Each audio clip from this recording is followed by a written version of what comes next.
اللہ اللہ اللہ اللہ اللہ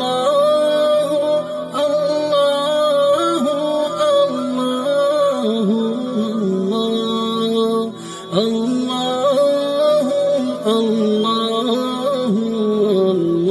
انہوں نے 2 اونٹ لیے، ایک پر موبی سوار ہوئی اور دوسروں پر دونوں مرد۔ ان کے پاس مصر کے سکے تھے اور سونے کی اشرفیاں بھی۔ دونوں مردوں نے چوغے اوڑھ لیے تھے۔ میگنانا ماریوس کی داڑھی خاصی لمبی ہو گئی تھی۔ قید خانے میں دھوپ میں مشقت کر کر کے اس کا رنگ اٹلی کے باشندوں کی طرح گورا نہیں رہا تھا، بلکہ سیاہی مائل ہو گیا تھا۔ اس سے اس پر یہ شک نہیں کیا جا سکتا تھا کہ وہ یورپی ہے۔ بھیس بدلنے کے لیے انہیں کپڑے دے کر بھیجا گیا تھا، مگر ایک رکاوٹ تھی جس کا بظاہر کوئی علاج نہیں تھا۔ وہ یہ کہ میگنانا ماریوس اٹلی کی زبان کے سوا اور کوئی زبان نہیں جانتا تھا۔ موبی مصر کی زبان بول سکتی تھی۔ دوسرا جو آدمی ان کے ساتھ گیا تھا وہ بھی مصر کی زبان نہیں جانتا تھا۔ انہیں اس کا کوئی علاج کرنا تھا۔ وہ رات کو ہی چل پڑے۔ موبی راستے سے واقف ہو چکی تھی، وہ قاہرہ سے ہی آئی تھی۔ میگنانا ماریوس نے اس پر بھی ایک چوغا ڈال دیا اور اس کے سر پر دوپٹے کی طرح چادر اڑا دی۔ صبح کی روشنی میں سلطان ایوبی کے ان سواروں کا دستہ جو ان کے تعاقب میں گیا تھا، گھوڑوں کے کھرے دیکھ کر روانہ ہو گیا۔ یہ بہت سے گھوڑوں کے نشان تھے جو چھپ ہی نہیں سکتے تھے۔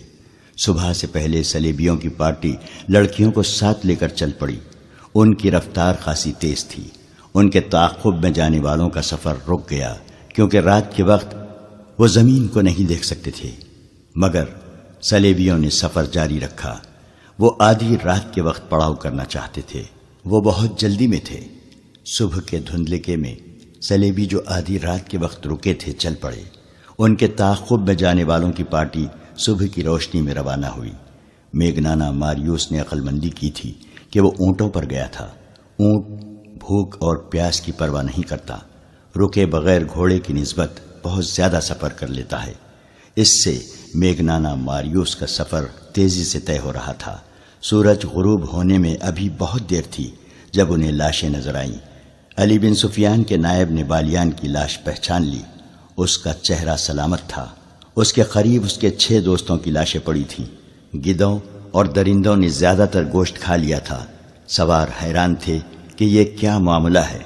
خون بتاتا تھا کہ انہیں مرے ہوئے زیادہ دن نہیں گزرے۔ اگر یہ بغاوت کی رات مرے ہوتے تو خون کا نشان نہ ہوتا اور ان کی صرف ہڈیاں رہ جاتی۔ یہ ایک معمہ تھا جسے کوئی نہ سمجھ سکا۔ وہاں سے پھر گھوڑوں کے نشان چلے۔ سواروں نے گھوڑے دوڑا دیے۔ نصف میل تک گئے تو اونٹوں کے پاؤں کے نشان بھی نظر آئے۔ وہ بڑھتے ہی چلے گئے۔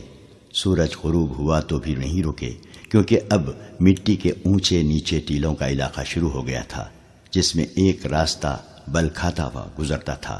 اس کے علاوہ وہاں سے گزرنے کا اور کوئی راستہ نہیں تھا۔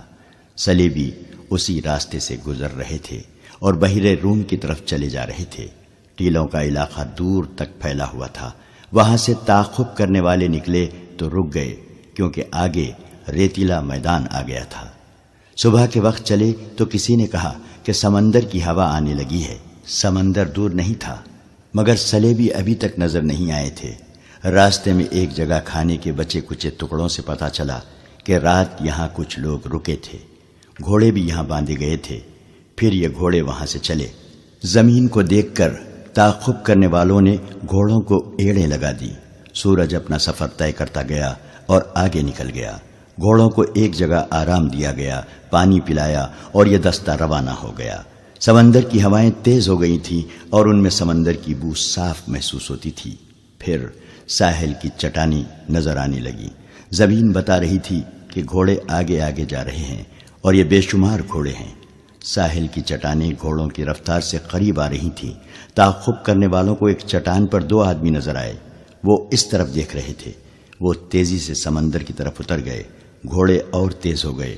چٹانوں کے قریب گئے تو انہیں گھوڑے روکنے پڑے، کیونکہ کئی جگہوں سے چٹانوں کے پیچھے جایا جا سکتا تھا۔ ایک آدمی کو چٹان پر چڑھ کر آگے دیکھنے کو بھیجا گیا۔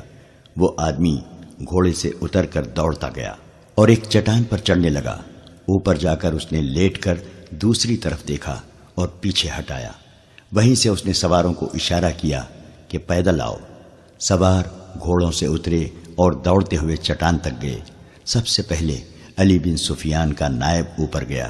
اس نے آگے دیکھا اور دوڑ کر نیچے اترا۔ اس نے اپنے دستے کو بکھیر دیا اور انہیں مختلف جگہوں پر جانے کو کہا۔ دوسری طرف گھوڑوں کے ہنہنانے کی آوازیں آ رہی تھیں۔ سلیبی وہاں موجود تھے۔ یہ وہ جگہ تھی جہاں سمندر چٹانوں کو کاٹ کر اندر آ جاتا تھا۔ اس پارٹی نے اپنی کشتی وہاں باندھ دی تھی۔ وہ گھوڑوں سے اتر کر کشتی میں سوار ہو رہے تھے۔ کشتی بہت بڑی تھی۔ لڑکیاں کشتی میں سوار ہو چکی تھیں۔ گھوڑے چھوڑ دیے گئے تھے۔ اچانک ان پر تیر برسنے لگے۔ تمام کو ہلاک نہیں کرنا تھا، انہیں زندہ پکڑنا تھا۔ بہت سے کشتی میں کود گئے اور کشتی کے چپو مارنے لگے۔ پیچھے جو رہ گئے وہ تیروں کا نشانہ بن گئے تھے۔ کشتی میں جانے والوں کو للکارا گیا مگر وہ نہ رکے۔ وہاں سمندر گہرا تھا۔ کشتی آہستہ آہستہ جا رہی تھی۔ ادھر سے اشاروں پر تیر اندازوں نے کشتی پر تیر برسا دیے۔ چپوؤں کی حرکت بند ہو گئی۔ تیروں کی دوسری باڑ گئی، پھر تیسری اور چوتھی باڑ لاشوں میں پیوست ہو گئی۔ ان میں اب کوئی بھی زندہ نہ تھا۔ کشتی وہیں ڈولنے لگی۔ سمندر کی موجیں ساحل کی طرف آتی اور چٹانوں سے ٹکرا کر واپس چلی جاتی تھیں۔ ذرا سی دیر میں کشتی ساحل پر واپس آ گئی۔ سواروں نے نیچے جا کر کشتی پکڑ لی۔ وہاں صرف لاشیں تھیں۔ لڑکیاں بھی مر چکی تھیں۔ بعض کو 2 تیر لگے تھے۔ کشتی کو باندھ دیا گیا اور سواروں کا دستہ محاذ کی طرف روانہ ہو گیا۔ کیمپ دور نہیں تھا۔ میگنانا ماریوس قاہرہ کی ایک سرائے میں قیام پذیر تھا۔ اس سرائے کا ایک حصہ عام اور کمتر مسافروں کے لیے تھا اور دوسرا حصہ عمرہ اور اونچی حیثیت کے مسافروں کے لیے۔ اس حصے میں دولت مند تاجر بھی قیام کیا کرتے تھے۔ ان کے لیے شراب اور ناچنے گانے والیوں کا بھی انتظام کیا جاتا تھا۔ میگنانا ماریوس اسی خاص حصے میں ٹھہرا۔ موبی کو اس نے اپنی بیوی بتایا اور اپنے ساتھی کو معتمد ملازم۔ موبی کی خوبصورتی اور جوانی نے سرائے والوں پر میگنانا ماریوس کا رعب طاری کر دیا۔ ایسی حسین اور جوان بیوی کسی بڑے دولت مند ہی کی ہو سکتی تھی۔ سرائے والوں نے اس کی طرف خصوصی توجہ دی۔ موبی نے اپنے آپ کو مسلمان ظاہر کر کے صلاح الدین ایوبی کے گھر اور دفتر کے متعلق معلومات حاصل کر لی۔ اس نے یہ بھی معلوم کر لیا کہ سلطان ایوبی نے سوڈانیوں کو معافی دے دی ہے اور سوڈانی فوج توڑ دی ہے۔ اسے یہ بھی پتہ چل گیا کہ سوڈانی سالاروں اور کمانداروں وغیرہ کے حرم خالی کر دیے گئے ہیں اور یہ بھی کہ انہیں زرعی زمینیں دی جا رہی ہیں۔ یہ میگنانا ماریوس کی غیر معمولی دلیری تھی یا غیر معمولی حماقت کہ وہ اس ملک کی زبان تک نہیں جانتا تھا، پھر بھی اتنے خطرناک مشن پر آ گیا تھا۔ اسے اس قسم کے قتل کی اور اتنے بڑے رتبے کے انسان تک رسائی حاصل کرنے کی کوئی ٹریننگ نہیں دی گئی تھی۔ وہ ذہنی لحاظ سے انتشار اور قلفشار کا مریض تھا۔ پھر بھی وہ صلاح الدین ایوبی کو قتل کرنے آیا، جس کے ارد گرد محافظوں کا پورا دستہ موجود رہتا تھا۔ اس کے دستے کے کمانڈر نے اس سے کہا تھا کہ تم پاگل ہو، تم نے جتنی باتیں کی ہیں ان میں مجھے ذرا سی بھی عقل کی بو نہیں آئی۔ بظاہر میگنانا ماریوس پاگل ہی تھا۔ یہ ایک تاریخی حقیقت ہے کہ بڑے آدمیوں کو قتل کرنے والے عموماً پاگل ہوتے ہیں۔ اگر پاگل نہیں تو ان کے ذہنی توازن میں کچھ نہ کچھ گڑبڑ ضرور ہوتی ہے۔ یہی کیفیت اٹلی کے اس سزا یافتہ آدمی کی تھی۔ اس کے پاس ایک ہتھیار ایسا تھا جو ڈھال کا کام بھی دے سکتا تھا۔ یہ تھی موبی۔ موبی مصر کی صرف زبان ہی نہیں جانتی تھی، بلکہ اسے اور اس کی مری ہوئی 6 ساتھی لڑکیوں کو مصری اور عربی، مسلمانوں کے رہن سہن، تہذیب و تمدن اور دیگر معاشرتی اونچ نیچ کے متعلق لمبے عرصے کے لیے ٹریننگ دی گئی تھی۔ وہ مسلمان مردوں کی نفسیات سے بھی واقف تھی، اداکاری کی ماہر تھی، اور سب سے بڑی خوبی یہ کہ وہ مردوں کو انگلیوں پر نچانا اور بوقت ضرورت اپنا پورا جسم ننگا کر کے کسی مرد کو پیش کرنا بھی جانتی تھی۔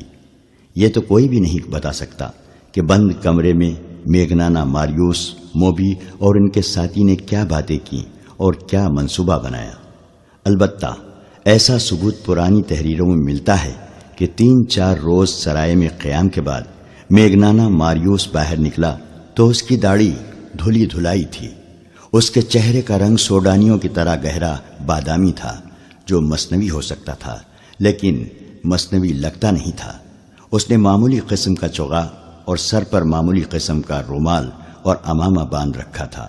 موبی سر سے پاؤں تک سیاہ برقع نما لبادے میں تھی اور اس کے چہرے پر باریک نقاب اس طرح پڑا تھا کہ ہونٹ اور تھوڑی ڈھکی ہوئی تھی.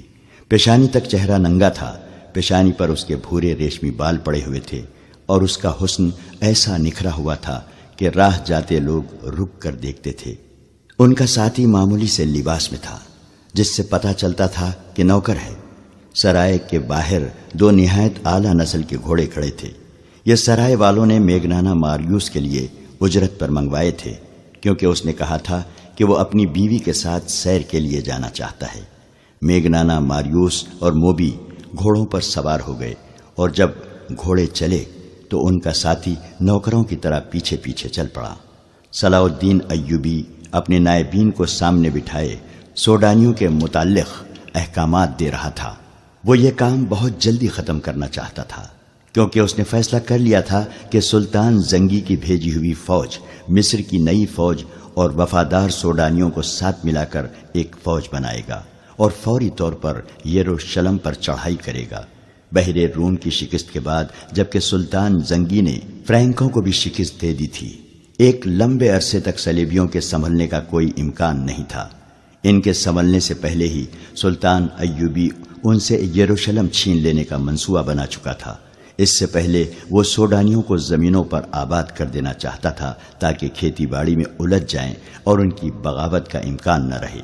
نئی فوج کی تنظیم نو اور ہزارہا سوڈانیوں کو زمینوں پر آباد کرنے کا کام آسان نہیں تھا.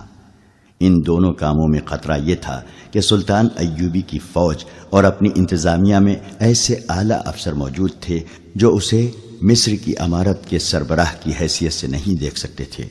سوڈانیوں کی فوج کو توڑ کر بھی سلطان ایوبی نے اپنے خلاف خطرہ پیدا کر لیا تھا. اس فوج کے چند ایک اعلیٰ حکام زندہ تھے. انہوں نے سلطان کی اطاعت قبول کر لی تھی مگر علی بن سفیان کی انٹیلیجنس بتا رہی تھی کہ بغاوت کی راکھ میں ابھی بھی چنگاریاں موجود ہیں. انٹیلیجنس کی رپورٹ یہ بھی تھی کہ ان باغی سربراہوں کو اپنی شکست کا اتنا افسوس نہیں جتنا صلیبیوں کی شکست کا غم ہے، کیونکہ وہ بغاوت دب جانے کے بعد بھی صلیبیوں سے مدد لینا چاہتے تھے اور مصر کی انتظامیہ اور فوج کے 2-3 اعلیٰ حکام کو سوڈانیوں کی شکست کا افسوس تھا، کیونکہ وہ آس لگائے بیٹھے تھے کہ سلطان صلاح الدین ایوبی مارا جائے گا یا بھاگ جائے گا. یہ ایمان فروشوں کا ٹولہ تھا، لیکن سلطان ایوبی کا ایمان مضبوط تھا. اس نے مخالفین سے واقف ہوتے ہوئے بھی ان کے خلاف کوئی کارروائی نہ کی. ان کے ساتھ نرمی سے اور خلوص سے پیش آتا رہا. کسی محفل میں اس نے ان کے خلاف کوئی بات نہ کی، اور جب کبھی اس نے ماتحتوں سے اور فوج سے خطاب کیا تو ایسے الفاظ کبھی نہ کہے کہ میں اپنے مخالفین کو مزہ چکھا دوں گا. کبھی دھمکی آمیز یا طنزیہ الفاظ استعمال نہیں کیے. البتہ ایسے الفاظ اکثر اس کے منہ سے نکلتے تھے. اگر کسی ساتھی کو ایمان بیچتا دیکھو تو اسے روکو، اسے یاد دلاؤ کہ وہ مسلمان ہے، اس کے ساتھ مسلمانوں جیسا سلوک کرو تاکہ وہ دشمن کے اثر سے آزاد ہو جائے. لیکن در پردہ وہ مخالفین کی سرگرمیوں سے باخبر رہتا تھا. علی بن سفیان کا محکمہ بہت ہی زیادہ مصروف ہو گیا تھا. سلطان ایوبی کو زیر زمین سیاست کی اطلاعیں باقاعدگی سے دی جا رہی تھیں. اب اس کے محکمے کی ذمہ داری اور زیادہ بڑھ گئی تھی.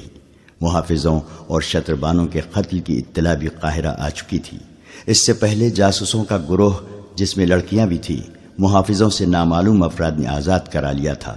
ان 2 واقعات نے یہ ثابت کر دیا تھا کہ ملک میں صلیبی جاسوس اور چھاپہ مار موجود ہیں، اور یہ بھی ظاہر ہوتا تھا کہ انہیں یہاں کے باشندوں کی پشت پناہی اور پناہ حاصل ہے.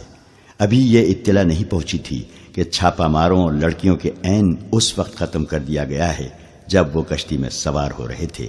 چھاپہ ماروں کے سرگرمیوں کو روکنے کے لیے فوج کے 2 دستے سارے علاقے میں گشت کے لیے گزشتہ شام روانہ کر دیے گئے اور انٹیلیجنس کے نظام کو اور زیادہ وسیع کر دیا گیا تھا.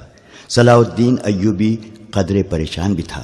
وہ کیا عزم لے کے مصر میں آیا تھا اور اب سلطنت اسلامیہ کے استحکام اور وسعت کے لیے اس نے کیا کیا منصوبے بنا لیے تھے، مگر اس کے خلاف زمین کے اوپر سے بھی اور زمین کے نیچے سے بھی ایسا طوفان اٹھا تھا کہ اس کے منصوبے لرزنے لگے تھے۔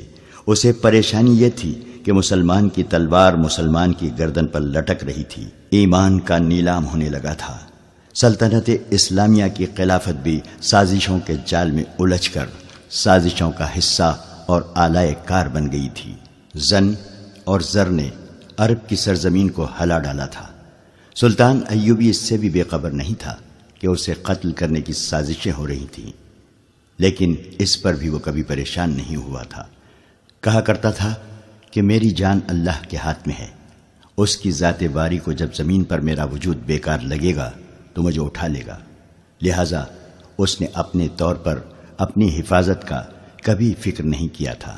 یہ تو اس کی فوجی انتظامیہ کا بندوبست تھا کہ اس کے ارد گرد محافظوں کے دستے اور انٹیلیجنس کے آدمی موجود رہتے تھے، اور علی بن سفیان تو اس معاملے میں بہت چوکس تھا۔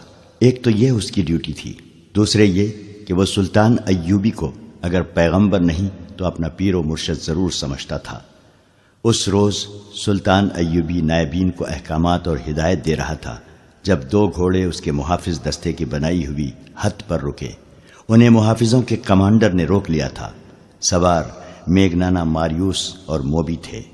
وہ گھوڑوں سے اترے تو گھوڑوں کی باگیں ان کی ساتھی نے تھام لی۔ موبی نے کمانڈر سے کہا کہ وہ اپنے باپ کو ساتھ لائی ہے، سلطان ایوبی سے ملنا ہے۔ کمانڈر نے میگنانا ماریوس سے بات کی اور ملاقات کی، وجہ پوچھی۔ میگنانا ماریوس نے جیسے اس کی بات سنی ہی نہ ہو، وہ یہ زبان سمجھتا ہی نہیں تھا۔ موبی نے اپنا نام اسلامی بتایا تھا۔ اس نے کمانڈر سے کہا، اس سے بات کرنا بیکار ہے، یہ گونگا اور بہرا ہے۔ ملاقات کا مقصد ہم سلطان کو یا اس کے کسی بڑے افسر کو بتائیں گے۔ علی بن سفیان باہر ٹہل رہا تھا۔ اس نے میگنانا ماریوس اور موبی کو دیکھا تو ان کے پاس آ گیا۔ اس نے السلام علیکم کہا تو موبی نے وعلیکم السلام کہا۔ کمانڈر نے اسے بتایا کہ یہ سلطان سے ملنا چاہتے ہیں۔ علی بن سفیان نے میگنانا ماریوس سے ملاقات کی وجہ پوچھی تو موبی نے اس سے بھی کہا کہ یہ میرا باپ ہے، گونگا اور بہرا ہے۔ علی بن سفیان نے انہیں بتایا کہ سلطان ابھی بہت مصروف ہیں، فارغ ہو جائیں گے تو ان سے ملاقات کا وقت لیا جائے گا۔ اس نے کہا، آپ ملاقات کا مقصد بتائیں، ہو سکتا ہے کہ آپ کا کام سلطان سے بغیر ملے ہی ہو جائے۔ سلطان چھوٹی چھوٹی شکایتوں کے لیے ملاقات کا وقت نہیں نکال سکتے، متعلقہ محکمہ از خود ہی شکایت رفع کر دیا کرتا ہے۔ کیا سلطان ایوبی اسلام کی ایک مظلوم بیٹی کی فریاد سننے کے لیے وقت نہیں نکال سکیں گے؟ موبی نے کہا، مجھے جو کچھ کہنا ہے میں انہی سے کہوں گی، مجھے بتائے بغیر آپ سلطان سے نہیں مل سکتی۔ علی بن سفیان نے کہا، میں سلطان تک آپ کی فریاد پہنچاؤں گا، وہ ضروری سمجھیں گے تو آپ کو اندر بلا لیں گے۔ علی بن سفیان نے انہیں اپنے کمرے میں لے گیا۔ موبی نے شمالی علاقے کے کسی قصبے کا نام لے کر کہا، 2 سال گزرے، سوڈانی فوج وہاں سے گزری، میں بھی لڑکیوں کے ساتھ فوج دیکھنے کے لیے باہر آ گئی۔ ایک کماندار نے اپنا گھوڑا موڑا اور میرے پاس آ کر میرا نام پوچھا۔ میں نے بتایا تو اس نے میرے باپ کو بلایا، اسے پرے لے جا کر کوئی بات کی۔ کسی نے کماندار سے کہا کہ یہ گونگا اور بہرا ہے۔ کماندار چلا گیا۔ شام کے بعد 4 سوڈانی فوجی ہمارے گھر آئے اور مجھے زبردستی اٹھا کر لے گئے اور کماندار کے حوالے کر دیا۔ اس کا نام بالیان ہے۔ وہ مجھے اپنے ساتھ لے آیا اور حرم میں رکھ لیا۔ اس کے پاس 4 اور لڑکیاں تھیں۔ میں نے اس سے کہا کہ میرے ساتھ باقاعدہ شادی کر لے، لیکن اس نے مجھے شادی کے بغیر ہی بیوی بنائے رکھا۔ 2 سال اس نے مجھے اپنے پاس رکھا۔ سوڈانی فوج نے بغاوت کی تو بالیان چلا گیا، معلوم نہیں مارا گیا ہے یا قید میں ہے۔ آپ کی فوج اس کے گھر میں آئی اور ہم سب لڑکیوں کو یہ کہہ کر گھر سے نکال دیا کہ تم سب آزاد ہو۔ میں اپنے گھر چلی گئی۔ میرے باپ نے شادی کرنی چاہی تو سب نے مجھے قبول کرنے سے انکار کر دیا۔ کہتے ہیں کہ یہ حرم کی چچوڑی ہوئی ہڈی ہے، وہاں لوگوں نے میرا جینا حرام کر دیا ہے۔ ہم سرائے میں ٹھہرے ہیں۔ سنا تھا کہ سلطان سوڈانیوں کو زمینیں اور مکان دے رہے ہیں۔ مجھے آپ بالیان کی داشتہ یا اس کی بیوی سمجھ کر یہاں زمین اور مکان دے دیں تاکہ میں اس قصبے سے نکل آؤں، ورنہ میں خودکشی کر لوں گی یا گھر سے بھاگ کر کہیں طوائف بن جاؤں گی۔ اگر آپ کو زمین سلطان سے ملے بغیر مل جائے تو سلطان سے ملنے کی کیا ضرورت ہے؟ علی بن سفیان نے کہا۔ ہاں، موبی نے کہا، پھر بھی ملنے کی ضرورت ہے۔ اسے آپ عقیدت بھی کہہ سکتے ہیں۔ میں سلطان کو صرف یہ بتانا چاہتی ہوں کہ اس کی سلطنت میں عورت کھلونا بنی ہوئی ہے۔ دولت مندوں اور حاکموں کے ہاں شادی کا رواج ختم ہو گیا ہے۔ خدا کے لیے عورت کی عصمت کو بچاؤ اور عورت کی عظمت بحال کر دو۔ سلطان سے یہ کہہ کر شاید میرے دل کو سکون آ جائے گا۔ میگنانا ماریوس اس طرح خاموش بیٹھا رہا جیسے اس کے کان میں کوئی بات نہیں پڑ رہی۔ علی بن سفیان نے موبی سے کہا کہ سلطان کو اجلاس سے فارغ ہونے دے، پھر ان سے ملاقات کی اجازت لی جائے گی۔ یہ کہہ کر علی بن سفیان باہر نکل گیا۔ وہ بہت دیر بعد آیا اور کہا کہ وہ سلطان سے اجازت لینے جا رہا ہے۔ وہ سلطان ایوبی کے کمرے میں چلا گیا اور خاصی دیر بعد آیا۔ اس نے موبی سے کہا کہ اپنے باپ کو سلطان کے پاس لے جاؤ۔ اس نے انہیں سلطان ایوبی کا کمرہ دکھا دیا۔ کمرے میں داخل ہونے سے پہلے دونوں نے باہر کی طرف دیکھا۔ وہ غالباً قتل کے بعد وہاں سے نکلنے کا راستہ دیکھ رہے تھے۔ سلطان کمرے میں اکیلا تھا۔ اس نے دونوں کو بٹھایا اور موبی سے پوچھا، کیا تمہارا باپ پیدائشی گونگا اور بہرا ہے؟ ہاں سلطان محترم، موبی نے جواب دیا، یہ اس کا پیدائشی نقص ہے۔ سلطان ایوبی بیٹھا نہیں، کمرے میں ٹہلتا رہا اور بولا، میں نے تمہاری شکایت اور مطالبہ سن لیا ہے۔ مجھے تمہارے ساتھ پوری ہمدردی ہے۔ میں تمہیں یہاں زمین بھی دوں گا، مکان بھی بنوا دوں گا۔ سنا ہے تم کچھ اور بھی مجھ سے کہنا چاہتی ہو۔ اللہ آپ کا اقبال بلند کرے، موبی نے کہا۔ آپ کو بتا دیا گیا ہوگا کہ میرے ساتھ کوئی آدمی شادی نہیں کرتا۔ لوگ مجھے حرم کی چھچوڑی ہوئی ہڈی، فاحشہ اور بدکار کہتے ہیں، اور میرے باپ کو کہتے ہیں کہ اس نے بیٹی بیچ ڈالی تھی۔ آپ مجھے زمین اور مکان تو دے دیں گے، لیکن مجھے ایک قابل کی ضرورت ہے جو میری عزت کی رکھوالی کرے۔ اس نے جھجک کر کہا، میں ایسی بات کہنے کی جرت نہیں کر سکتی، لیکن اپنی ماں کی عرضداشت آپ تک پہنچانا چاہتی ہوں کہ آپ اگر میری شادی نہیں کرا سکتے تو مجھے اپنے حرم میں رکھ لیں۔ آپ میری عمر، میری شکل و صورت اور میرا جسم دیکھیں، کیا میں آپ کے قابل نہیں ہوں؟ یہ کہہ کر اس نے میگنانا ماریوس کے کندھے پر ہاتھ رکھ کر دوسرا ہاتھ اپنے سینے پر رکھا اور سلطان ایوبی کی طرف اشارہ کیا۔ یہ اشارہ شاید پہلے سے طے شدہ تھا۔ میگنانا ماریوس نے دونوں ہاتھ جوڑ کر سلطان ایوبی کی طرف کیے اور پھر موبی کے ہاتھ پکڑ کر سلطان ایوبی کی طرف بڑھائے، جیسے وہ یہ کہہ رہا تھا کہ میری بیٹی کو قبول کر لو، میرا کوئی حرم نہیں لڑکی۔ سلطان ایوبی نے کہا، میں ملک سے حرم، قہوہ خانے اور شراب ختم کر رہا ہوں۔ بات کرتے کرتے اس نے اپنی جیب سے ایک سکہ نکالا اور ہاتھ میں اچھالنے لگا۔ اس نے کہا، میں عورت کی عزت کا محافظ بننا چاہتا ہوں۔ یہ کہتے کہتے وہ دونوں کی پیٹھ پیچھے چلا گیا اور سکہ ہاتھ سے گرا دیا۔ ٹن کی آواز آئی تو میگنانا ماریوس نے چونک کر پیچھے دیکھا اور پھر فوراً ہی سامنے دیکھنے لگا۔ صلاح الدین ایوبی نے تیزی سے اپنے کمربند سے 1 فٹ لمبا خنجر نکال کر اس کی نوک میگنانا ماریوس کی گردن پر رکھ دی اور موبی سے کہا، یہ شخص میری زبان نہیں سمجھتا، اسے کہو کہ اپنے ہاتھ سے اپنا ہتھیار پھینک دے۔ اس نے ذرا سی بھی پسو پیش کی تو یہاں سے تم دونوں کی لاشیں اٹھائی جائیں گی۔ موبی کی آنکھیں حیرت اور خوف سے کھل گئیں۔ اس نے اداکاری کا کمال دکھانے کی کوشش کی اور کہا، میرے باپ کو ڈرا دھمکا کر آپ مجھ پر کیوں قبضہ کرنا چاہتے ہیں؟ میں تو خود ہی اپنے آپ کو پیش کر رہی ہوں۔ تم جب محاذ پر میرے سامنے آئی تھی تو تم میری زبان نہیں بولتی تھی، سلطان ایوبی نے کہا، اور خنجر کی نوک میگنانا ماریوس کی گردن پر رکھے رکھی۔ اس نے کہا، کیا تم اتنی جلدی یہاں کی زبان بولنے لگی ہو؟ اسے کہو ہتھیار فوراً باہر نکال دے۔ موبی نے اپنی زبان میں میگنانا ماریوس سے کچھ کہا تو اس نے چوغے کے اندر ہاتھ ڈال کر خنجر باہر نکالا، جو اتنا ہی لمبا تھا جتنا سلطان ایوبی کا تھا۔ سلطان نے اس کے ہاتھ سے خنجر لے لیا اور اپنا خنجر اس کی گردن سے ہٹا کر کہا، باقی 6 لڑکیاں کہاں ہیں؟ آپ نے مجھے پہچاننے میں غلطی کی ہے۔ موبی نے کانپتی ہوئی آواز میں کہا، میرے ساتھ اور کوئی لڑکی نہیں ہے، آپ کون سی 6 لڑکیوں کی بات کر رہے ہیں؟ مجھے خدا نے آنکھیں دی ہیں، سلطان ایوبی نے کہا، اور خدا نے مجھے ذہن بھی دیا ہے جس میں وہ چہرے نقش ہو جاتے ہیں جنہیں ایک بار آنکھ دیکھ لیتی ہے۔ تمہارا چہرہ جو آدھا نقاب میں ہے میں نے پہلے بھی دیکھا ہے۔ تمہیں اور تمہارے اس ساتھی کو خدا نے اتنا ناقص ذہن دیا ہے کہ جس کام کے لیے تم آئے تھے تم اس قابل نہیں۔ سرائے میں تم دونوں خاوند اور بیوی تھے اور یہاں آ کر تم باپ اور بیٹی بن گئے، مگر تم ہو کچھ بھی نہیں، اور تمہارا ایک ساتھی باہر گھوڑوں کے پاس کھڑا ہے، وہ تمہارا نوکر نہیں، اسے گرفتار کر لیا گیا ہے۔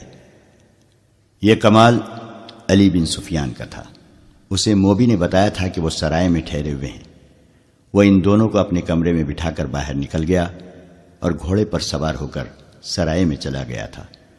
سرائے والوں سے اس نے ان کے حلیے بتا کر پوچھا تو اسے بتایا گیا تھا کہ وہ میاں بیوی ہیں اور ان کے ساتھ ان کا نوکر ہے۔ اسے یہ بھی بتایا گیا کہ انہوں نے بازار سے کچھ کپڑے بھی خریدے تھے جن میں لڑکی کا برقع نما چوغا اور جوتے بھی تھے۔ انہوں نے علی بن سفیان سے کہا تھا کہ وہ میاں بیوی ہیں۔ اس نے اور کوئی تفتیش نہیں کی۔ ان کے کمرے کا تالا توڑ کر ان کے سامان کی تلاشی لی۔ اس سے چند ایسی اشیاء برآمد ہوئیں جنہوں نے شک کو یقین میں بدل دیا۔ علی بن سفیان سمجھ گیا کہ سلطان ایوبی سے ان کا تنہائی میں ملنے کا مطلب کیا ہو سکتا ہے۔ اس نے ان کے گھوڑے دیکھے تھے، اعلیٰ نسل کے تیز رفتار گھوڑے تھے۔ سرائے والے سے ان گھوڑوں کے متعلق پوچھا گیا تو اس نے بتایا کہ یہ تینوں مسافر اونٹوں پر آئے تھے اور یہ گھوڑے لڑکی نے یہ کہہ کر منگوائے تھے کہ نہایت اچھے ہوں اور تیز رفتار ہوں۔ سرائے والوں نے یہ بھی بتایا تھا کہ لڑکی کا خاوند گونگا ہے اور نوکر بھی گونگا معلوم ہوتا ہے، وہ کسی سے بات نہیں کرتا۔ دراصل وہ بھی یہاں کی زبان نہیں جانتا تھا۔ علی بن سفیان نے واپس آ کر دیکھا کہ اجلاس ختم ہو گیا ہے تو وہ سلطان ایوبی کے پاس چلا گیا، اسے ان کے متعلق بتایا اور وہ کہانی بھی سنائی جو لڑکی نے اسے سنائی تھی۔ پھر سرائے سے جو معلومات اس نے حاصل کی تھیں اور ان کے سامان سے جو مشکوک چیزیں برآمد کی تھیں وہ دکھائیں اور اپنی رائے یہ دی کہ آپ کو قتل کرنے آئے ہیں، آپ سے تنہائی میں ملنا چاہتے ہیں۔ انہوں نے یہ منصوبہ بنایا ہوگا کہ آپ کو قتل کر کے نکل جائیں گے۔ جتنی دیر میں کسی کو پتہ چلے گا اتنی دیر میں وہ تیز رفتار گھوڑوں پر سوار ہو کر شہر سے دور جا چکے ہوں گے، اور یہ بھی ہو سکتا ہے کہ یہ لوگ آپ کو اتنی خوبصورت لڑکی کے چکر میں ڈال کر خوابگاہ میں قتل کرنا چاہتے ہوں۔ سلطان ایوبی سوچ میں پڑ گیا، پھر کہا، انہیں ابھی گرفتار نہ کرو، میرے پاس بھیج دو۔ علی بن سفیان نے انہیں اندر بھیج دیا اور خود سلطان کے کمرے کے دروازے کے ساتھ لگا کھڑا رہا۔ اس نے محافظ دستے کے کمانڈر کو بلا کر کہا، ان دونوں گھوڑوں کو اپنے گھوڑوں کے ساتھ باندھ دو اور زینے اتار دو، اور ان کے ساتھ جو آدمی ہے اسے اپنی حراست میں بٹھا لو، اس کی تلاشی لو، اس کے کپڑوں کے اندر خنجر ہوگا، وہ اس سے لے لو۔ ان احکام پر عمل ہو گیا۔ میگنانا ماریوس کا ساتھی گرفتار ہو گیا، اس سے ایک خنجر برآمد ہوا، گھوڑوں پر بھی قبضہ کر لیا گیا، اور جب انہیں سلطان ایوبی کے کمرے میں داخل کیا گیا تو باتوں باتوں میں سلطان نے ایک سکہ فرش پر پھینک کر یقین کر لیا کہ یہ شخص بہرا نہیں۔ سکے کی آواز پر اس نے فوراً پیچھے مڑ کر دیکھا تھا۔ صلاح الدین ایوبی نے لڑکی سے کہا، اسے کہو کہ میری جان صلیبیوں کے خدا کے ہاتھ میں نہیں، میرے اپنی خدا کے ہاتھ میں ہے۔ موبی نے اپنی زبان میں میگنانا ماریوس سے بات کی تو اس نے چونک کر کچھ کہا۔ موبی نے سلطان ایوبی سے کہا، یہ کہتا ہے کیا آپ کا خدا کوئی اور ہے، اور کیا مسلمان بھی خدا کو مانتے ہیں؟ اس سے کہو کہ مسلمان اس خدا کو مانتے ہیں جو سچا ہے اور سچے عقیدے والوں کو عزیز رکھتا ہے۔ سلطان ایوبی نے کہا، مجھے کسی نے بتایا ہے کہ تم دونوں مجھے قتل کرنے آئے ہو۔ میرے خدا نے، اگر تمہارا خدا سچا ہوتا تو تمہارا خنجر مجھے ہلاک کر چکا ہوتا۔ میرے خدا نے تمہارا خنجر میرے ہاتھ میں دے دیا ہے۔ اس نے ایک تلوار کہیں سے نکالی اور چند اور اشیاء انہیں دکھا کر کہا، یہ تلوار اور یہ چیزیں تمہاری ہیں، یہ تمہارے ساتھ سمندر پار سے آئی ہیں، تم سے پہلے یہ مجھ تک پہنچ گئی ہیں۔ میگنانا ماریوس حیرت سے اٹھ کھڑا ہوا اس کی آنکھیں ابھل کر باہر آ گئیں۔ جتنی باتیں ہوئیں وہ موبی کی وساست سے ہوئیں۔ میگنانا ماریوس نے بولنا شروع کر دیا اور وہ صرف اپنی زبان بولتا سمجھتا تھا۔ خدا کے متعلق یہ باتیں سن کر اس نے کہا، یہ شخص سچے عقیدے کا معلوم ہوتا ہے۔ میں اس کی جان لینے آیا تھا، لیکن اب میری جان اس کے ہاتھ میں ہے۔ اسے کہو کہ تمہارے سینے میں ایک خدا ہے، وہ مجھے دکھائے۔